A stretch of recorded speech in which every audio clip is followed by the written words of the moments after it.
Welcome students to our YouTube channel of SSP, and you are watching the video lecture of Construction Quality Control and Monitoring Chapter 1 Total Quality Management. Last में हम लोगों ने जो total quality management regarding terms थी वो देखी थी। आज हम लोग total quality management in construction process की बात करने वाले हैं। साथ ही में हम क्वालिटी जो होती है एक्यूरेटी एंड जो प्रिसीजन होता है वो कंस्ट्रक्शन के अंदर, उसके रिगार्डिंग भी थोड़ी बहुत डिस्कशन कर लेंगे इस लेक्चर में, राइट। सो आज दो टॉपिक हमें करने हैं, एक तो total quality management in construction and दूसरा एक्यूरेसी एंड प्रिसीजन, जो दोनों ही जीटीयू के एग्जाम में काफ़ी बार पूछ चुके हैं। तो चलिए स्टार्ट करते हैं हम लोग total quality management in construction से। तो यह आपकी स्लाइड यहाँ पे total quality management in construction industries. इसको समझने से पहले हम लोग टीक्यूएम जो यहाँ पे यूज़ करने वाले हैं उसको समझ लेते हैं कि क्यों उसकी ज़रूरत पड़ने वाली है हमें कंस्ट्रक्शन इंडस्ट्री में। तो बेसिकली आप लोगों को टोटल क्वालिटी मैनेजमेंट की जितनी भी टर्म्स थी वो मैंने लास्ट लेक्चर्स में काफ़ी अच्छी तरीके से समझा है। फिर भी एक बार हम लोग देख लेते हैं यहाँ पे कि जो टोटल क्वालिटी मैनेजमेंट है वो क्या करते हैं कि competitiveness, effectiveness and flexibility of whole the organisation it will refines. Okay, मतलब कि उसको अपग्रेड कर देती है, उसकी कॉम्पिटिटिवनेस, इफेक्टिवनेस एंड फ्लेक्सिबिलिटी को, जो पूरी ऑर्गेनाइजेशन है उसकी। Then TQM is a way thinking about goals, organizations, process and people to guarantee that the right things are done right the first place। बराबर, मतलब कि जो टोटल क्वालिटी मैनेजमेंट है वो हमें एक गोल प्रोवाइड करता है, ऑर्गेनाइजेशन को एक प्रोसेस प्रोवाइड करता है, जो लोगों को क्या करता है, गारंटी देता है कि हम लोग क्या है जो राइट थिंग है उसी को फर्स्ट प्लेस पे रखेंगे, उसी को कंप्लीट करेंगे। मतलब कि अगर कोई भी कंस्ट्रक्शन की बात कर रहा हूँ तो अगर आप लोग कोई स्कीम बाहर रख रहे हो या फिर कोई बिल्डिंग या फिर घर बना रहे हो, बीइंग अ बिल्डर और कॉन्ट्रैक्टर आप लोग कुछ काम कर रहे हो, तो जो आपके पास जो कस्टमर्स आएंगे उनको आप लोग क्या करोगे, बिलीव दे रहे हो टोटल क्वालिटी मैनेजमेंट समझा के कि हम लोग जो भी काम करेंगे वो सही से ही करेंगे, उसमें कोई फ्रॉड नहीं होगा, ठीक है। मतलब कि जो राइट थिंग है वही हमें एडॉप्ट करनी है यहाँ पे, तो वो चीज़ यहाँ पे हमें टोटल क्वालिटी मैनेजमेंट सिखाता है। Now to stay competitive companies have to focus their business policies on strategic advantages throughout the improvement of business quality and performance. मतलब कि डे बाय डे क्या होता है कि जो कंपनीज होती है, जो बिजनेस पॉलिसीज होती है, स्ट्रेटेजीज होती है, उसको हम लोग क्या करते हैं, इम्प्रूव करते हैं, ठीक है। हमारे जो बिजनेस की क्वालिटी एंड परफॉर्मेंस है उसको हम लोग ऑप्टिमाइज करते हैं, इम्प्रूव करते हैं। जिससे क्या होता है कि एक जो इंडस्ट्री होती है उसके अंदर एक कम्पिटिटिव माहौल क्रिएट होता है, तो लोग क्या करते हैं कि ज़्यादा से ज़्यादा अच्छा काम देने का प्रयत्न करेंगे। अगर कॉम्पिटिटिवनेस नहीं होगी तो ये चीज़ हमें नहीं देखने के लिए मिलती। क्यों? क्योंकि अगर कंपटीशन ही नहीं है मार्केट में तो कोई भी अच्छा काम करने का ट्राई नहीं करेगा, कुछ नया करने का ट्राई नहीं करेगा। जैसे ही कन्वेंशनल मेथड्स चलती रहती है उसी को वो लोग एडॉप्ट करते रहेंगे। ओके, तो चलिए देखते हैं अब कंस्ट्रक्शन इंडस्ट्री में उसका क्या रोल हमें देखने के लिए मिलता है। So the construction industries differs from the manufacturing in such a way that makes industry introducing the TQM more challenging, ठीक है। यहाँ पे क्या होती है कि कंस्ट्रक्शन इंडस्ट्रीज होती है जहाँ पे मैन्युफैक्चरिंग प्रोसेस में काफ़ी डिफरेंसेस हमें देखने के लिए मिलता है, राइट। वे टू वे जो जहाँ अलग अलग इंडस्ट्रीज है, अलग अलग मैन्युफैक्चरिंग प्रोसेस है, तो यहाँ पे जो टोटल क्वालिटी मैनेजमेंट है वो काफ़ी चैलेंजिंग टास्क बन जाती है, क्योंकि हर एक जगह पे अलग अलग, कैसी एक जगह पे हमने टोटल क्वालिटी मैनेजमेंट को अप्लाई किया है वही सेम मेथोडोलॉजीज हम दूसरी जगह पे यहाँ पे अप्लाई नहीं कर पाएंगे, क्योंकि पूरा फाउंडेशन ही चेंज हो जाता है हर एक जगह पे इन द कंस्ट्रक्शन इंडस्ट्री। जैसे कि एज अ इंडिविजुअल पर्सन आपने एक साइट के ऊपर काम किया है, वहाँ पे आपने जो टीक्यूएम यूज़ किया था वही सेम आप दूसरी साइट पे जाके अप्लाई नहीं कर पाओगे। हाँ, थोड़ी थोड़ी चीज़ें जो होती है हम एडोप्ट कर सकते हैं, लेकिन एक्जैक्टली सेम स्ट्रक्चर हम लोग दूसरी जगह पे अप्लाई नहीं कर पाएंगे। So it is a very difficult task for the TQM to apply on the construction industries, right. Then the construction industry suffer from the problems such as workmanship defects, time and cost overrun। जैसे कि हमने आगे बात की construction के problem से regarding, तो वैसे ही ये जो कंस्ट्रक्शन इंडस्ट्रीज है वहाँ पे हमें मेन प्रॉब्लम क्या होता है, वर्कमैनशिप डिफेक्ट, ठीक है। काम के वर्कर्स ना मिल रहे हो, ठीक से काम ना करें, फिर टाइम, अब मैंने जो टाइम दिया है वो टाइम पे प्रॉपर नहीं हो रहा है काम, ठीक है। कॉस्ट ओवररन, मतलब कि ज़्यादा खर्चा हो रहा है टास्क कंप्लीट करने के अंदर, तो ये सब उसके ओवर कहते हैं कि प्रॉब्लम्स है। हमारे ये TQM अप्लाई करने के टाइम जो कंस्ट्रक्शन इंडस्ट्री में आते हैं। देन पुअर और non existence quality control and quality assurance procedures can allow costly errors to go under detect in the design and contract documents. मतलब कि अगर हम लोगों ने ठीक से क्वालिटी कंट्रोल क्वालिटी एश्योरेंस नहीं किया है, चेक नहीं किया है, तो वो हमें क्या करेंगे, कॉस्टली एरर्स की ओर धकेल रहे हैं, जहाँ पे हमने क्या डिज़ाइन डिटेक्ट नहीं किया ठीक से, या फिर हमारे जो डॉक्यूमेंट्स है, कॉन्ट्रैक्ट डॉक्यूमेंट्स है, वो सब हम लोग ठीक से मैनेज नहीं कर पाते, which will leads to costly errors, ठीक है, जिसका हमें बहुत ज़्यादा नुकसान भुगतान करना पड़ सकता है। तो ये उसके एक आउटकम्स हो सकते हैं अगर हम लोग नहीं करेंगे तो। देन क्वालिटी एश्योरेंस की हमें क्या ज़रूरत पड़ेगी। So the quality assurance is construction projects cover all activities perform by the design team, contractor, quality contract controller, auditors, मतलब कि जो सुपरवाइजर स्टाफ होते हैं वो, to meet the owners objective as specified and to ensure that the project और जो facility is fully functional to the satisfaction of the owners and users. मतलब कि कंस्ट्रक्शन प्रोजेक्ट के अंदर ये जो क्वालिटी एश्योरेंस टर्म है, क्वालिटी चेक की जो टर्म है, वो क्या काम करने वाली है। तो it will covers all the things, जितनी भी चीज़ें होती है हमारी जो डिज़ाइन पर पर्सपेक्टिव होती है, कॉन्ट्रैक्टर के रिलेटेड होती है, राइट, क्वालिटी कंट्रोलर जो सुपरवाइजर स्टाफ होता है उन लोगों के रिलेटेड होती है, वो सब क्या करेंगे, वो सब एश्योर करेंगे, ठीक है, एक ट्रस्ट बिलीफ करें, प्रोवाइड करेंगे ओनर्स को कि उसके जो भी ऑब्जेक्टिव्स है, उसको जो भी चाहिए चीज़, उसका जो गोल है to achieving things from us, वो हम प्रॉपरली और फुल्ली फंक्शनली उसको सेटिस्फाई करेंगे, उसका दावा देंगे हम, ठीक है, हम जो भी उसने बोला है उस हिसाब से हम उसका काम कंप्लीट करके देंगे with in the limited period and decided cost. तो ये हमारी एक टास्क होती है जो हम क्वालिटी एश्योरेंस के द्वारा उनको प्रोवाइड करेंगे। तो कौन सी एक्टिविटीज़ जो होगी वो quality assurance cover all project के अंदर कवर हो जाएगी।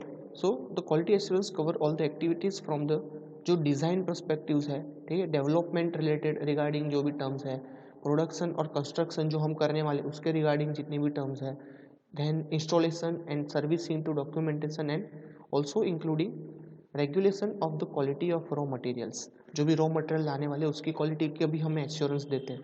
Then assemblies, products and components, a service related to the products and management, production and inspection processes। जितनी भी टास्क आप लोग यहाँ पे हमने डिस्कस की है, ठीक है, रॉ मटेरियल से लेके इंस्पेक्शन तक की, वो हर एक चीज़ की जो एश्योरिटी है वो हम क्वालिटी एश्योरेंस के अंदर कवर कर देंगे, राइट। इसके साथ जितनी भी एश्योरेंस रिगार्डिंग क्वेरीज है, जैसे कि इंस्पेक्शन चेकलिस्ट होती है, review on non conformance and feedbacks, process of meeting with client, जो भी हमारा क्लाइंट है उसके साथ की मीटिंग होगी, उसमें प्रोग्रेस करनी, जो भी डिस्कस होगा वो हमें करना होगा। Then review of technical queries, जो भी काम करते टाइम टेक्निकल क्वेरीज हमें आती है उसका हमें ओवरकम और शॉर्टकम मेथड्स प्रोवाइड करवानी पड़ेगी। Then review of concessions, right, how to apply और what to do, that all the things can be done in that TQM service, right.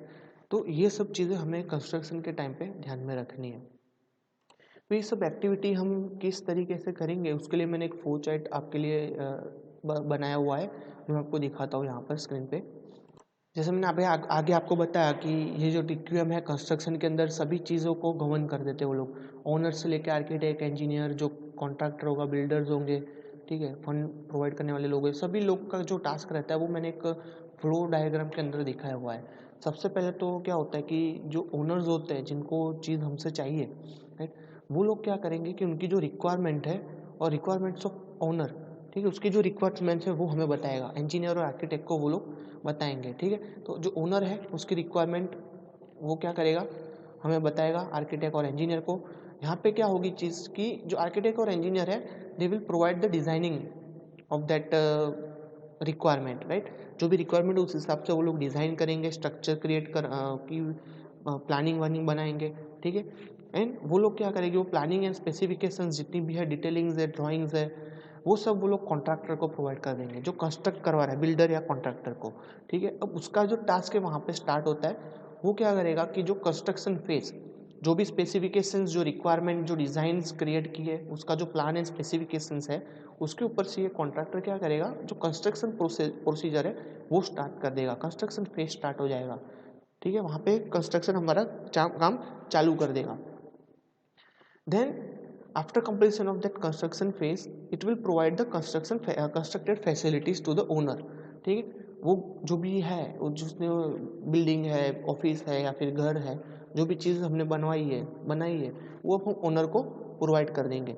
Now task हो जाती है, ओनर के हाथ में आ जाता है सब कीज, डॉक्यूमेंटेशन सब उसको दे देते हैं, हम उसको हैंड ओवर कर देते हैं सब चीज़। अब उसके बाद जो होता है वो उसमें भी उसको भी टीक्यूएम को ध्यान में रख के काम करना है, जैसे कि operating and maintenance phase start हो जाता है। अब ओनर का ऑपरेटिंग एंड मेंटेनेंस फेज के अंदर उसको वो घर में रहने जाएगा या फिर जो बिजनेस है या फिर जो इंफ्रास्ट्रक्चर उसको यूज़ करेगा, देन उसको मेंटेनेंस करना पड़ेगा ईयर टू ईयर, राइट, जो भी मेंटेनेंस कॉस्ट आता है उसके ऊपर ध्यान देना पड़ेगा। तो ऐसे पूरी जो साइकिल है वो चलती रहती है, क्लियर। तो ये है हमारी कंस्ट्रक्शन साइकिल।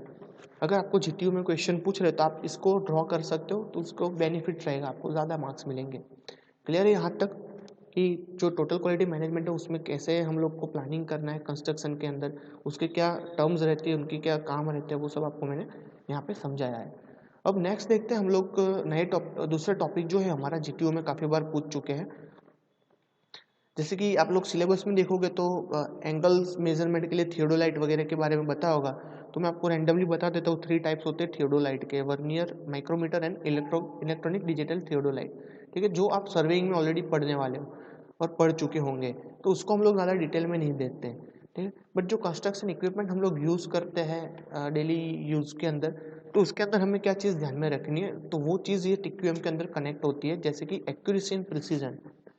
तो वो देख लेते हैं, वो टर्म को हम लोग अंडरस्टैंड कर लेते हैं, what is the accuracy and precision, clear. तो यहाँ पे मैंने स्क्रीन पे आप देख सकते हो जो एक्यूरेसी एंड प्रिसीजन है उसका डिफरेंस प्रोवाइड किया है, क्लियर। बेसिक फॉर कंपैरिजन कौन सी चीज़ है कंपैरिजन के लिए, वो हमने ध्यान में रखी है, तो हम दोनों को साथ साथ में देखते जाएंगे। तो पहले तो मीनिंग को देख लेते हैं, what is the meaning of accuracy and precision. सबसे पहले देखते हैं एक्यूरेसी के बारे में। So the accuracy refers to the level of agreement between the actual measurement and the absolute measurement. It is the degree of accuracy, ठीक है, between actual measurement and absolute measurement. जो हम लोग ने मेन रिजल्ट होगा वो, और हम लोग ने जो मेजर किया दोनों के बीच का कंपैरिजन हम लोग एक्यूरेसी के अंदर देखते हैं। और प्रिसीजन की बात करें तो precision implies the level of variation that lies in the value of several measurement of the same factor. मतलब कि सेम फैक्टर के अंदर जो हम लोग रीडिंग ले रहे हैं उसमें कितने डिफरेंसेस आ रहे हैं वो हम प्रिसीजन से मेजर कर सकते हैं। मैं आपको धीरे धीरे डिटेल में ले जाऊंगा, अभी आप सिर्फ जो टर्म्स है उसको अंडरस्टैंड करिए, फिर मैं आपको लास्ट में एग्जांपल दे के इसको एक्सप्लेन करूंगा। Now what does the accuracy represent and precision represent. So let's move toward the representation. So how the closely the result agree with the standard value. Accuracy denotes the closeness of the measurement to its true value. जो actual true value है उससे हमारी जो major की हुई value है वो कितनी नज़दीक है वो हमें यहाँ पे रिप्रेजेंट होता है। जबकि जो प्रिसीजन है, how closely the results agree with one another, मतलब कि हमने जो रीडिंग्स लिए हैं एक्चुअल रीडिंग्स है, फिर हम लोग एक हमारे पास होता है डेटा एक्चुअल रीडिंग का, और हम लोग फील्ड पे जाके वो रीडिंग लेते हैं, ठीक है। तो हमने जो रीडिंग ली है 1 2 3 4 बार, उसके अंदर कितनी एक्यूरेसी, चारों के चारों बार हमें सेम रीडिंग मिल रहा है कि नहीं मिल रहे हैं, हर एक बार अलग अलग रीडिंग आ रहे हैं, तो वो प्रिसीजन हमारा पुअर होगा, क्लियर, वो यहाँ पे कहना चाहते हैं। नाउ डिग्री की बात करते हैं, it is the accuracy of degree of conformity and the precision is degree of reproducibility. Degree of conformity मतलब हम लोग कन्फर्म होते हैं कि हाँ सही है reading, and it is the degree of reproducibility, मतलब कि बार बार अगर हम जो रीडिंग्स ले रहे हैं वो बार बार सही आ रहे हैं कि नहीं आ रहे, वो हम लोग प्रिसीजन में चेक करते हैं। देन फैक्टर, मतलब ये सिंगल फैक्टर है एक्यूरेसी के अंदर, सिंगल फैक्टर कौन सा होगा, जो एक्चुअल हमारा रीडिंग होगा वो, जबकि यहाँ पे प्रिसीजन के अंदर मल्टीपल फैक्टर होते हैं, जितने भी हमने रीडिंग्स लिए वो एक दूसरे से कोरिलेट करते हैं कि नहीं, वो हम लोग प्रिसीजन के अंदर चेक करेंगे। Now it will measure the statically bias, and in the precision it is statically variability, variation आते हैं, इसके अंदर बायस होता है कि जो रीडिंग है एक्चुअल में, धैर्य के आपने कोई मेजरमेंट किया है टैप से 15 सेंटीमीटर, ठीक है, तो वो एक ही चीज़ हो गया, हमें 15 सेंटीमीटर को ध्यान में रख के ही एक्यूरेट होना है रीडिंग में, राइट। जबकि प्रिसीजन में क्या होता है, वेरिएबल्स होते हैं। एक स्केल लिए, अगर आपका 15 सेंटीमीटर है रीडिंग, पर हर बार मेरा आ रहा है, कोई बार आ रहा है 13, कोई बार आ रहा है 12, कोई बार 14 आ रहा है रीडिंग, ठीक है। तो एक दूसरे से वो कितने एक्यूरेट है, किसी में 12.12 आएगा, इस तरीके से। Now concern with the systematic error in the case of accuracy and in the case of precision it will be random errors उसके अंदर आ सकते हैं। नाउ उसको हम लोग डिटेल में समझते हैं, डेफिनेशंस को समझते हैं एक्यूरेसी और प्रिसीजन की। यहाँ पे आप देख सकते हो उसकी डेफिनेशन एक्यूरेसी की। By the term accuracy we mean the degree of compliance with the standard measurement to which extend the actual measurement is close to the standard one. For example bullseye, it measures the correctness and closeness of the result at the same time by comparing it to the absolute value. Therefore, the closer the measurement, the higher is the level of accuracy. It mainly depends on the way data is collected. मतलब कि ये क्या करता है, degree of compliance की हमने जो आगे बात की, ठीक है, स्टैंडर्ड मेजरमेंट जो हम लेते हैं उससे कितना क्लोज है। फॉर एग्जाम्पल मैं आपको एक एग्जाम्पल देता हूँ। If we measure the horizontal angle by 2 surveyors, ठीक है, 2 सर्वेयर एक हॉरिजॉन्टल मेजरमेंट लेते हैं। Now surveyor A measure it at the 65 degree and 40 each, clear. And another surveyor, जो सर्वेयर बी है, it will measure the 65 degree and 40.20 each. जबकि जो if our true value is angle 65 degree and 40 inch, then which will be the main close value, दोनों में से close value किसके हमें मिल रही है। जैसे कि ए के अंदर 65 डिग्री 40 इंच एंड 20 सेंटीमीटर जो है, और जो बी की वैल्यू है, सर्वेयर बी की 65 डिग्री 39 इंच एंड 0 सेंटीमीटर, जबकि हमारी जो एक्चुअल वैल्यू है वो 65 डिग्री 40 इंच एंड 0 सेंटीमीटर है। तो दोनों में से जो ए और बी सर्वेयर है उसमें से एक्यूरेट रीडिंग किसका कहलाएगा, जो ए वाला होगा उसका। क्यों? क्योंकि जो एक्चुअल वैल्यू है हमारी 65 degree and 40 inch and 0 centimetre, उसके साथ जो हमारा सर्वेयर ए है उसने क्या रीडिंग लाया था, 65 डिग्री 40 इंच एंड 20 सेंटीमीटर्स, जबकि बी लाया था 65 degree 39 degree and 39 inch and 0 centimetre. तो वो काफ़ी दूर हो जाता है, सिर्फ 20 सेंटीमीटर का डिफरेंस आ रहा है सर्वेयर ए के अंदर, जबकि हमारा जो सर्वेयर बी है उसके अंदर हमें 1 डिग्री का रीडिंग का एरर आ रहा है। तो ज़्यादा एक्यूरेट कौन सा कहलाएगा, जो हमारा सर्वेयर 1 होगा, क्लियर। दूसरा एग्जांपल मैं आपको दूँ अगर सिंपल सा, तो कोई भी एक रीडिंग है आपके पास, ओके, वो रीडिंग है 15.35, क्लियर, 15.35।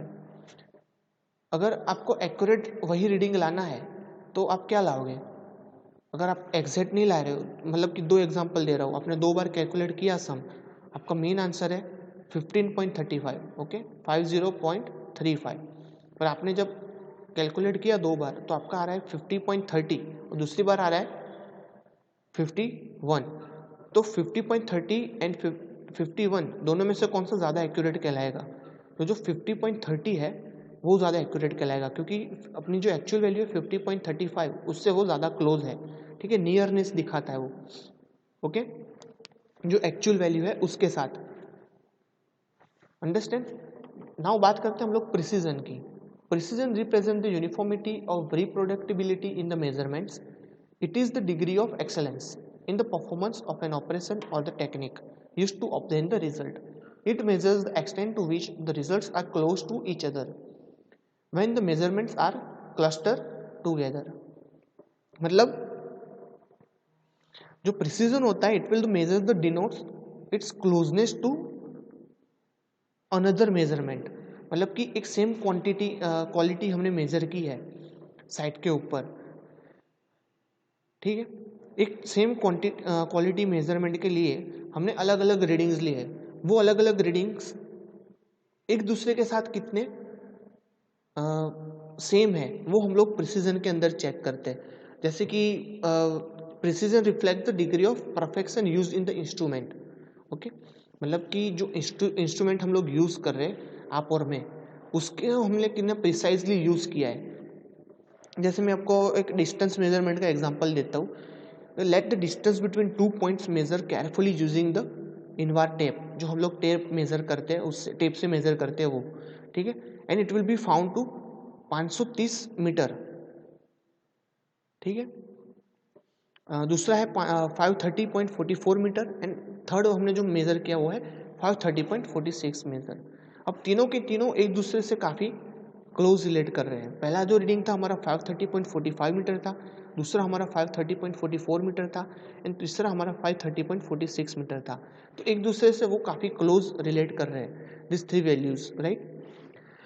बट जो हमारी टैप है वो एक्चुअल में उसकी लेंथ है 30.10 मीटर, जबकि आपको पता है कि जो सर्वे टेप होती है, इंजीनियरिंग टेप, उसकी लेंथ होती है 30 मीटर। सर्वेइंग में आपने देखा ही है, ठीक है, 30 मीटर की लेंथ होती है। बट जो हम लोग मेजरमेंट कर रहे हैं वो है 30.10 मीटर से। तो एक्चुअल में जो हमारा रीडिंग आएगा ओवरऑल वो रॉन्ग है, वो हमें पता चल गया कि वो एक्यूरेट नहीं है। पर हमारी जो मेथड है टैप को मेज़र करने की वो हमारी सही है, तभी हमारा रीडिंग एक दूसरे से इतना क्लोज आ रहा है। क्लियर, समझ रहे हो आप लोग? नाउ इससे क्या होता है, the higher the level of precision the less in the variation between measurement.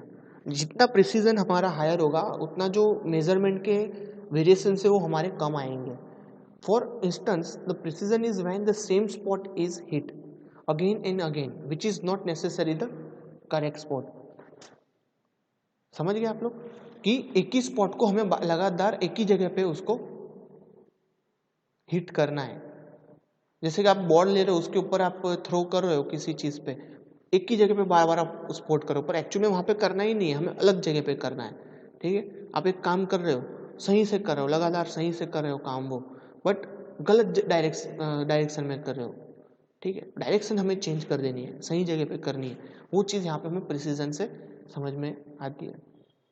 For example मुझे यहाँ पे एक फिगर मिली है, ठीक है, काफ़ी अच्छी है यहाँ समझने के लिए। जैसे कि accuracy and precision, dart on dartboard illustrates the difference between the accuracy and precision. जो डार्ट बोर्ड हम लोग यूज़ करते हैं उसके उसके हिसाब से हमें जो उसके डिफरेंस है वो हम लोग समझ लेते हैं। ये जो पहला डार्ट बोर्ड है यहाँ पे, तो आप देख सकते हो ये पॉइंट है, वहाँ पे हमें डार्ट को थ्रो करना है, ठीक है। तो तीनों के तीनों जो एरोज है वो एक ही डार्ट बोर्ड पे जाके मर्ज हुए हैं, ठीक है, एक ही जगह पे लगे हैं, तो उसको हम बोलेंगे good accuracy and good precision, उसी पॉइंट पे लगे हैं, ठीक है। दूसरा डार्ट बोर्ड आप देख सकते हो, तो यहाँ पे 20 नंबर पे तीनों के तीनों लगे हुए हैं, तो उसको हम क्या बोलेंगे, पुअर एक्यूरेसी। एक्यूरेसी सही नहीं थी बट गुड प्रिसीजन, जिस तरीके से उन्होंने फेंके हैं उसी तरीके से उनको फेंकना ही है एरोस, बट थोड़े नीचे यहाँ पे रख के, क्लियर। तो उनकी जो एक्यूरेसी है वो पुअर है, लेकिन जो प्रिसाइज उन्होंने थ्रो किया है वो एकदम प्रिसाइज है, क्लियर। और जो तीसरी चीज है, ना ही वो पॉइंट पे लग रहा है, ना ही एक जगह पे वो तीनों के तीनों एरो है, तो उसको हम बोलेंगे poor accuracy and poor precision. The closeness of a dart to the bull's eye, इसको हम बुल्स आई कहते हैं, ठीक है, corresponding to the degree of accuracy, उसको हम डिग्री ऑफ एक्यूरेसी कहेंगे कि हमारा जो थ्रो है, जो हमारा एरो है वो बुल आई से कितना नजदीक है, that is our accuracy. And the closeness of several darts to one another corresponding to the degree of precision. मतलब कि ये जो डार्ट है, जो एरोज है, वो एक दूसरे से कितने नजदीक है, वो हमारे कहलाएंगे डिग्री ऑफ प्रिसीजन। अब क्लियर है आपको ये टर्म? बहुत ही सिंपल था, इस फिगर से आपको आई होप आपको समझ में आया होगा। So guys, thank you for hearing me. I hope you can understand today topic. If you don't understand, kindly contact me. I will explain you more in detail. ठीक है, मिलते हैं नेक्स्ट लेक्चर में। Take care of self.